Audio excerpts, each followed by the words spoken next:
Continue our discussion about anti-malarials.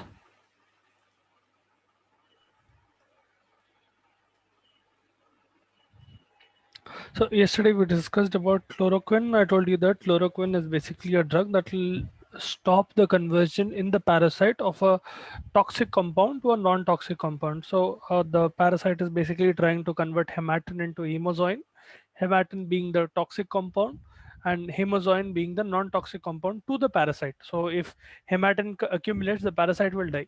The parasite normally will convert that hematin into hemozoin. Okay, these are all metabolic byproducts of hemoglobin. Our drug chloroquine will go and stop that conversion. So we discussed what was chloroquine and all of that. Now we'll get to quinine. Now, quinine is another drug that follows the same mechanism of action as chloroquine, but this specifically is used to destroy RBC forms, used for no, erythrocytic stages. Okay. Uh, it also has a mild analgesic and antipyretic effect, so it will be helpful in the fever of malaria as well. Now there are a few problems related to quinine. Some side effects are very severe with respect to quinine. If you give IV of quinine, it will cause significant hypertension.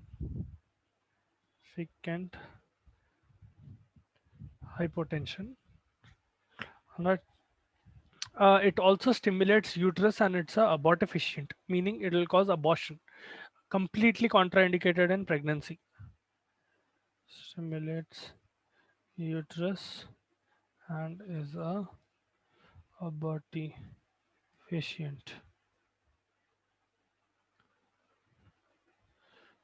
Contraindicated in pregnancy. Right.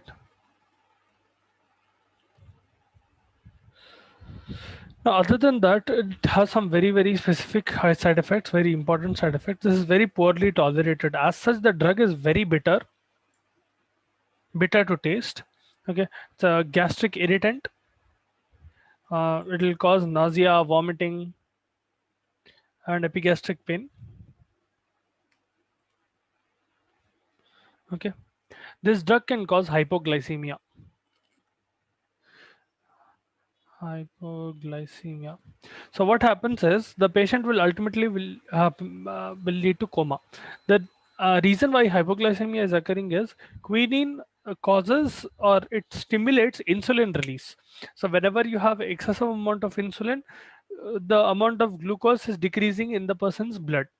Along with that, what happens is the parasite itself, malarial parasite, it has a tendency of consuming glucose in your blood. Whenever it is present in the blood, it will use glucose as a source of energy and it will replicate and do its metabolic function.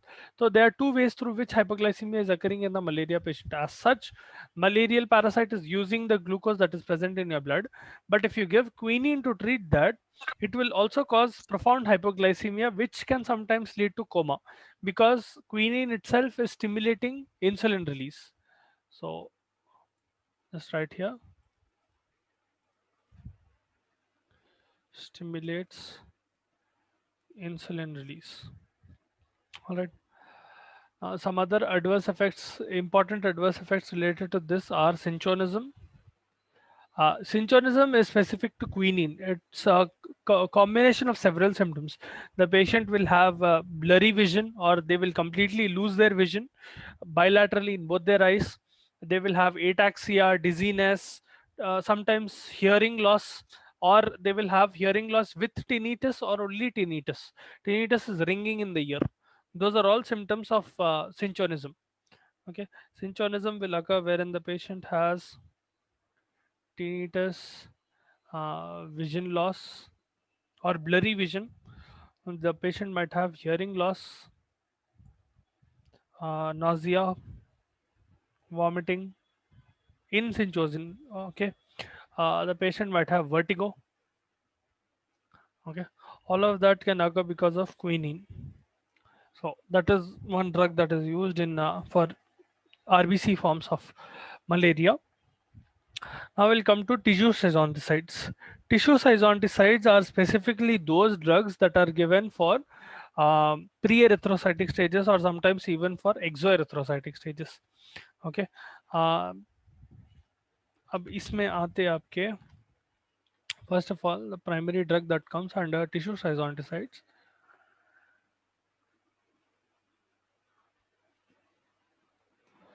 this will include proguanil. Okay. Proguanil is also called chloroguanide. Now, proguanil has the same mechanism of action as this thing, as your trimethoprim. If you remember when we were discussing about cotrimoxazole, sulfonamide plus specifically sulfamethoxazole plus trimethoprim, I told you that in the parasite, what the parasite will do is it will convert PABA using dihydrofolate synthetase. Okay, यहाँ पर synthetase है into dihydrofolic acid. ठीक है, I'm just abbreviating it as DIFA. This dihydrofolic acid will further be reduced using dihydrofolate reductase into tetrahydrofolic acid. This tetrahydrofolic acid is used in your body for used in the body for several things. It is used in the formation in the parasite itself for the formation of purines, pyrimidines, for protein, enzyme. Several things are take their base from tetrahydrofolic acid. I'll repeat once again. The parasite is converting PABA that is present in your body into dihydrofolic acid. It is doing so using an enzyme called dihydrofolate synthetase. This is synthetase, okay? We're synthesizing dihydrofolic acid here. And यहाँ पर dihydrofolic acid will be converted into tetrahydrofolic acid by reduction. So you are basically converting a folic acid with 2 hydrogens into a folic acid with 4 hydrogens. इसको tetrahydrofolic acid बोल रहे. So you are reducing it. You are adding hydrogens here. So here you have dihydrofolate reductase. Here you have dihydrofolate synthetase.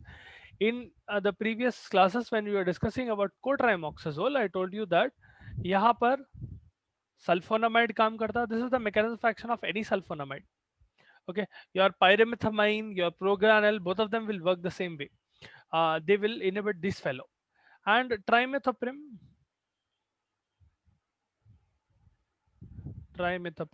is responsible for blockage of DHFRase. This is called sequential block because you are blocking sequential enzymes. एक के बाद एक sequence में आ रहा ना, तो it is called sequential block. Now यहाँ पर the only difference is that proguanil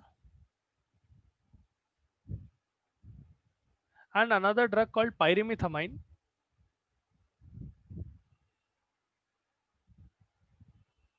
both of them have this mechanism of action. They will have the same mechanism of action as trimethoprim. They will stop DHFRase. Okay, they will block dihydrofolic acid, folic acid reductase, because of which DNA synthesis does not occur. The parasite or the bacteria, whatever it is, will not be able to multiply. It will not have any tetrahydrofolic acid for production of purines, pyrimidines, or it will not have any TIFA for enzymes or protein synthesis. Hence, the what do you call this thing? Parasite will die. Okay, that is the mechanism of action of proguanil. All right. I hope you understood the mechanism of action. Just remember that it is a dihydrofolate reductase inhibitor. Okay, it is stopping the conversion of dihydrofolic acid into tetrahydrofolic acid.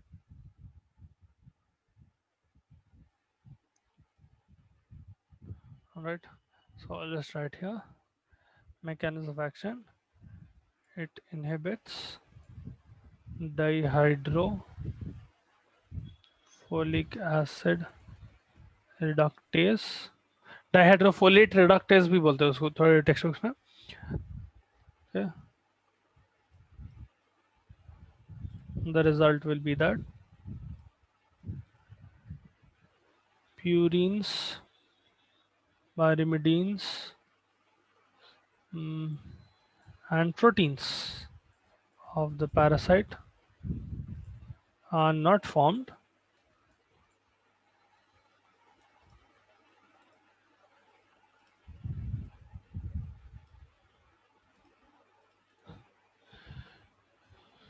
incomplete replication, and cell death.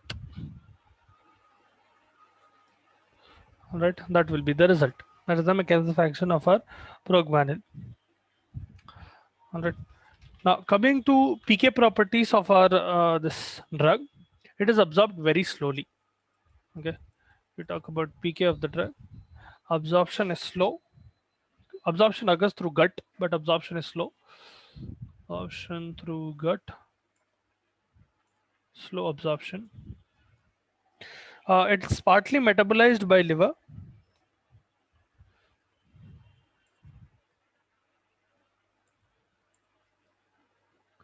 and excreted in urine.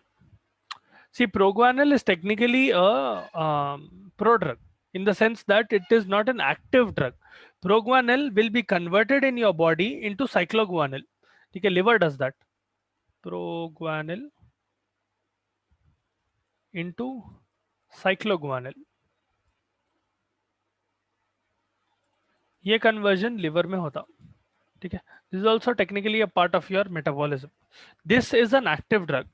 Cycloguanil is the active part of the drug. That drug will have this mechanism of action. Okay. Chloroguanide or proguanil is technically a prodrug. Right. Now, as such, this drug also has few properties of gametoside destruction. So it will also help in stoppage of transmission. जो gametocytes form होते हैं patient की body में with respect to malaria, those gemetocytes also are they are not exactly killed, but they will fail to develop in the presence of proguanil. So it is indirectly inhibiting transmission because those gametocytes are not maturing. They will not be able to transmit that. They will not be able to enter another what you call mosquito and perform, the sexual phase of the life cycle or the sexual phase of reproduction of the malarial parasite. So another function is inhibiting gametocidal function or inhibiting gametocyte function. Specific another thing, T half of the drug is around 16 to 20 hours. 16 to 20 hours. Now coming to specific side effects of the drug, it will cause hematuria, can cause mild abdominal upset and vomiting.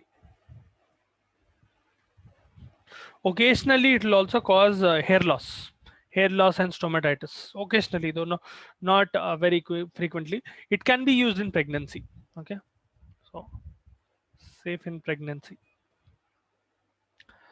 Coming to the next drug, इन लोगों को artemisinin derivatives बोलते हैं. Artemisinin is a compound that you get from a plant. ठीक है, the plant's name is Artemisia annua. From that plant you get these drugs. We will have several types of drugs in artemisinin derivatives.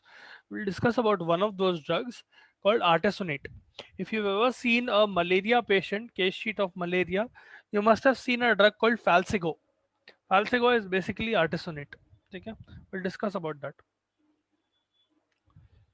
So artesunate. Now this is technically a sodium salt. Okay, so it is water soluble, hence it is given orally. You can also give it IM or you can give IV. Okay, this is a sodium salt. So you get artesunate sodium salt. Yeah, artesunate sodium बोल के मिलता drug. Okay, I'll just write artesunate sodium to avoid confusion. Okay, that is the drug itself. Formulation is present in the form of sodium salt. Now this drug can be given, you can give it orally, you can give it IM, intramuscular or IV. All right. Absorption is very fast, but it is incomplete. It does not completely get the complete dose of the drug does not get absorbed properly. Okay, incomplete but fast absorption. You will see the effect of artesunate within 60 minutes, almost less than 60 minutes. That is why absorption is very fast. As soon as absorption occurs, it will start showing the effect. As such, the T half is also very, very small. It will get absorbed very quickly. It will get out of your body very quickly as well. T half is around 30 to 60 minutes. It will last somewhere around 1 to 2 hours. Okay, not more than that. T half अगर 30 to 60 minutes है वो तो total drug will therapeutic dose of the drug will last about 1 to 2 hours, not a long time. Now this drug will rapidly be converted into its active metabolite. That active metabolite is called dihydroartemisinin.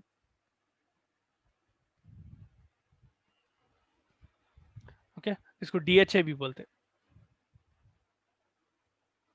Alright. The drug as such, whenever it is entering your body, it will be rapidly converted into dihydroartemisinin, which is the active part of the drug or active metabolite of the drug. Okay. Uh, if most of the drug is getting converted into DHA, T half will increase slightly. T half will become 2 to 4 hours for DHA. Okay. If it is staying as artesunate, the T half will be low. But if it actively becomes DHA, then it will last for a little bit longer period of time. Okay, I'll repeat once again. Artesunate in your body is getting converted into DHA. If the drug stays in the form of artesunate in your body, it will get eliminated, or the T half of the drug will be 30 to 60 minutes.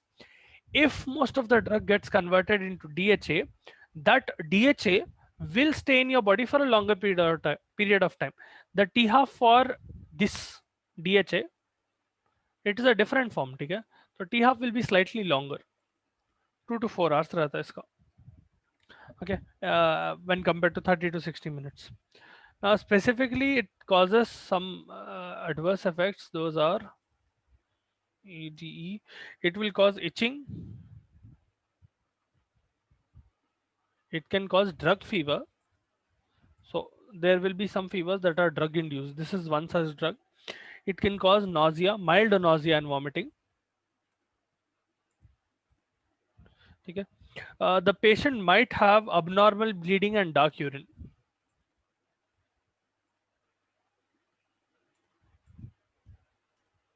Tell the patient about this because they might get alarmed.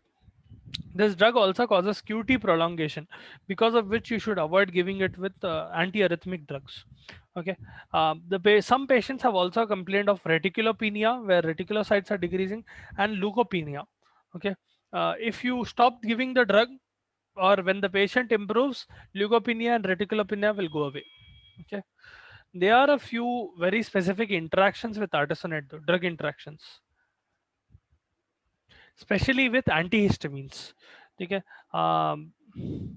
terfenadine,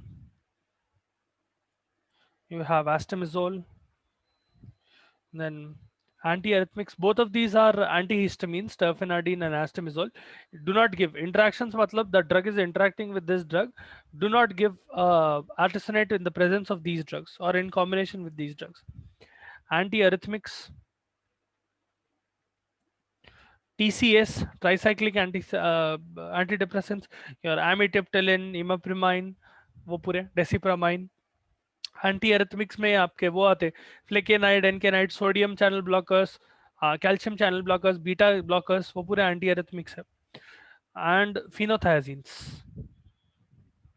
phenothiazines are this thing, first generation typical antipsychotic drugs.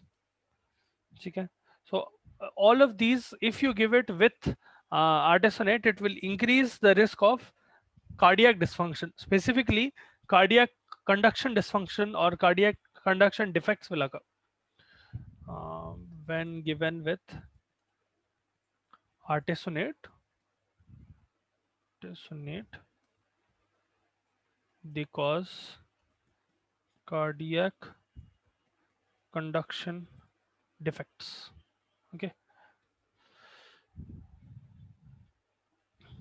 especially better not to give artesunate in a patient who already has conduction problems or cardiovascular problems as such, right? Then we have another drug called pyrimethamine. Okay, the last drug that is used in antimalarials is pyrimethamine. इसको थोड़े text books में folate antagonist बोल के भी लिखते हैं. Now pyrimethamine, if you use it solo, resistance will develop. ठीक है. That is why it is generally given either with sulfonamides or dapsone. You will have a very profound synergistic effect if you give it with dapsone or with any other sulfonamide. You can give with sulfadoxin, you can give with sulfamethopyrazine.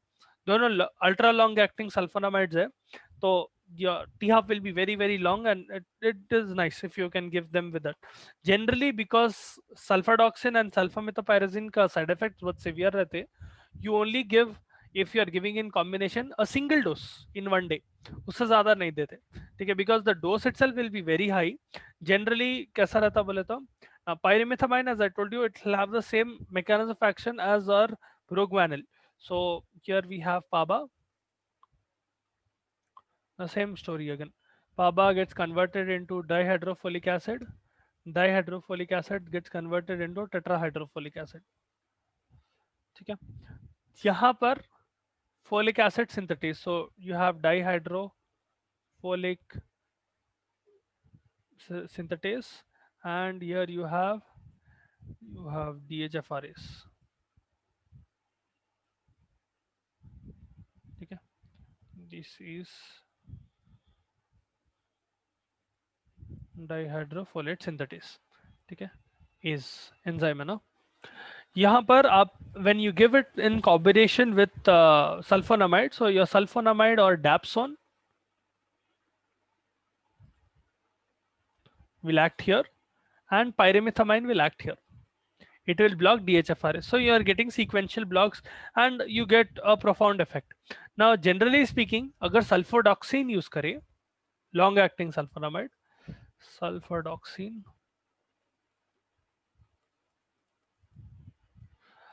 you will give it as a single dose triple tablet. एक ठीक है. Normally एक tablet में जो रहता 500 mg of sulfadoxine and pyrimethamine 25 mg रहता. ठीक है. This is one tablet. Now, if you are giving it for malaria, you will give in a single dose 3 tablets for an adult. Okay, this is adult dose. If it's a child, you have to decrease the dose. अगर child 9 to 14 years old है तो 2 tablet देना, 2 tabs. If it is 4 to 8 year old, 1 tab. If it is 1 to 4 year old, half a tab. Do not give in infants, do not give in children, or do not give in babies who are less than 1 year old. They will not be able to metabolize the drug. It will lead to toxicity. They will not be able to tolerate the effects of this. Completely contraindicated. अगर patient को sulfonamide allergy है तो भी completely contraindicated, because this sulfonamide itself, they can cause SJS, Stevens-Johnson syndrome, or they can cause exfoliative dermatitis. Also avoid in pregnancy.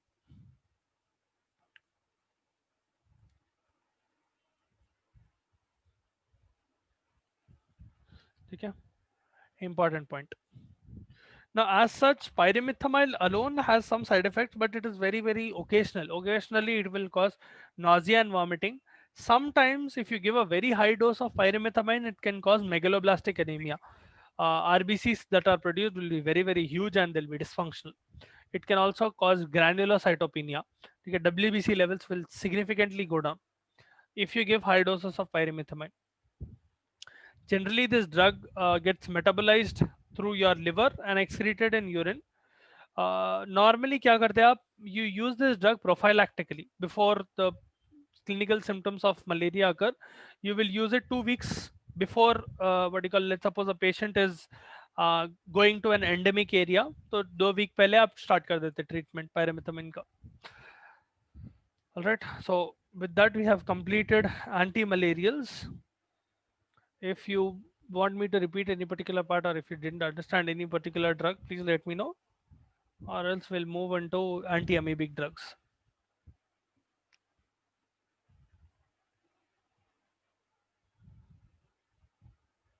Cool. Now, anti-amoebics are basically drugs that are used for amoebiasis. Okay? Amoebiasis is caused by Entamoeba histolytica. Okay?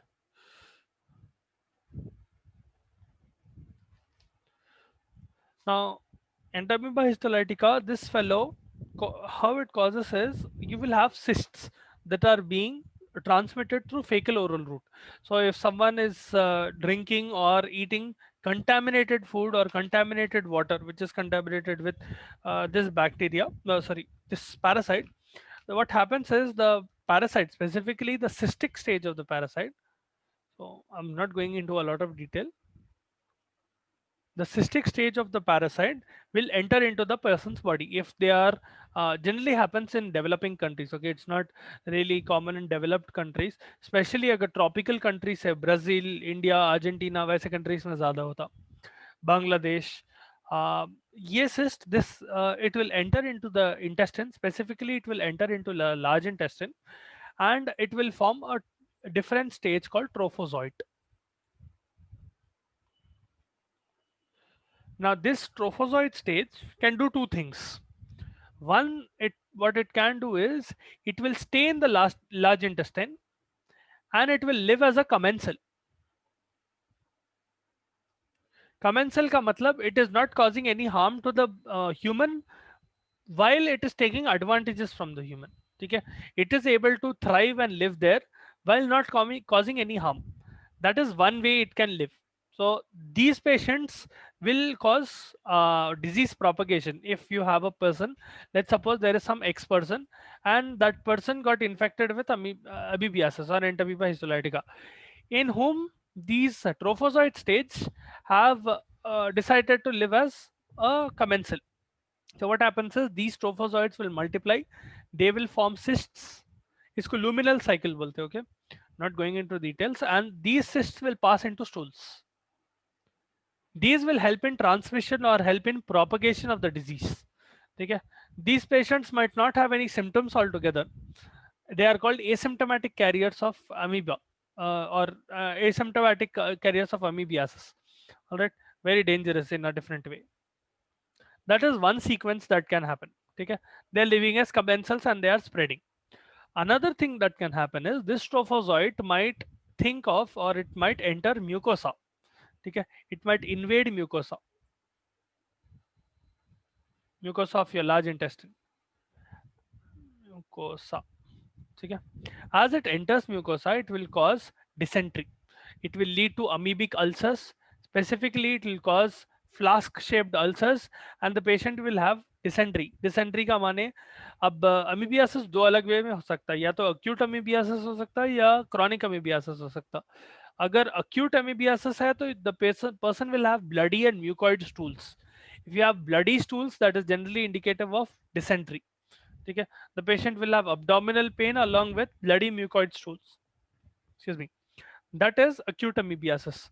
If the patient has chronic amoebiasis, meaning chronic infection of entamoeba histolytica, they will generally have anorexia, abdominal pain, they will have intermittent diarrhea, and sometimes even constipation.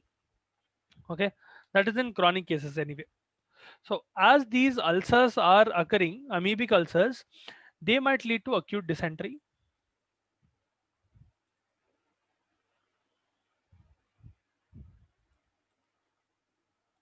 Okay.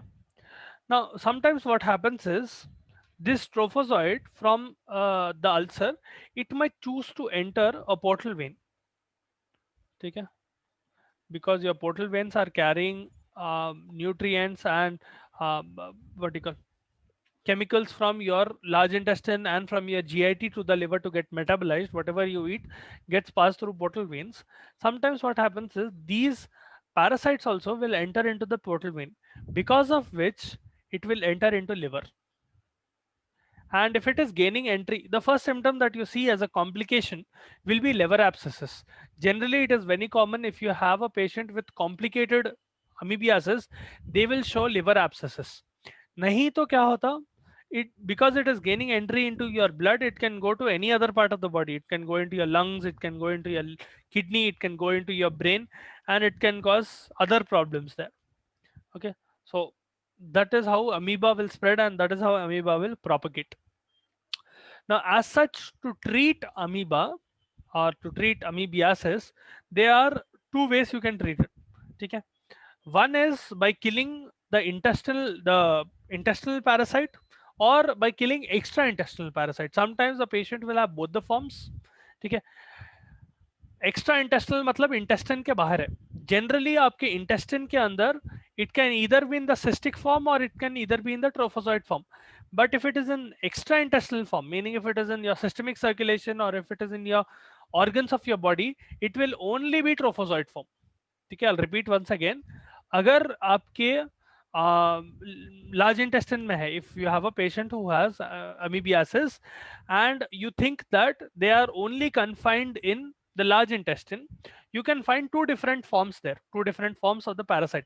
You can form the cystic form and you can find the trophozoite form. ठीक है, ये दो forms मिलते हैं. नहीं तो अगर if it is extra intestinal amoebiasis where the amoeba, the trophozoite specifically, has invaded into the mucosa and gone into portal veins and gone into systemic circulation, then the only form that you will find is extra intestinal. Now you will have drugs that can treat both intestinal and extra intestinal form. You will have another class of drug which can treat only intestinal forms, and you have a class of drug that can only treat extra intestinal drugs. Okay, so classification will be based on that. Classification, I hope you understood that. We can the pathology, very brief pathology, but so we have three types of drugs. Drugs affecting both intestinal and extra intestinal forms. इसमें आता आपका metronidazole, forms भी बोल सकते हैं या extra intestinal amoebiasis भी बोल सकते हैं.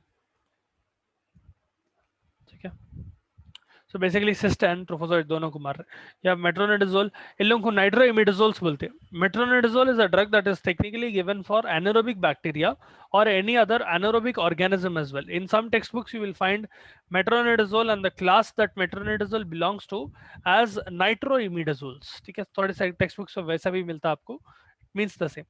You will have secnidazole, tinidazole, metronidazole, onidazole, वो पूरे congenus है. So I'll write a few of them. Tinidazole, onidazole. Then other than that we have emetin and dihydroemetin. The last two are not used as much nowadays because of high toxicity.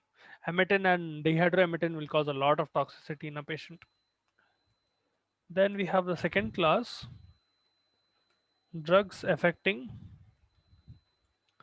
intestinal forms only. इन लोगों को luminal amoebicides बोलते हैं because they are only killing amoeba that is present in the lumen of your intestine. They are called luminal amoebicides. Here we have diloxanide furoate. There is quiniodochlor. Then we have tetracyclines. Generally high dose tetracyclines are given. अगर tetracycline ही दिया, tetracycline the drug will give around 250 mg, and we will discuss about that. And then the last class is drugs affecting only extra intestinal forms.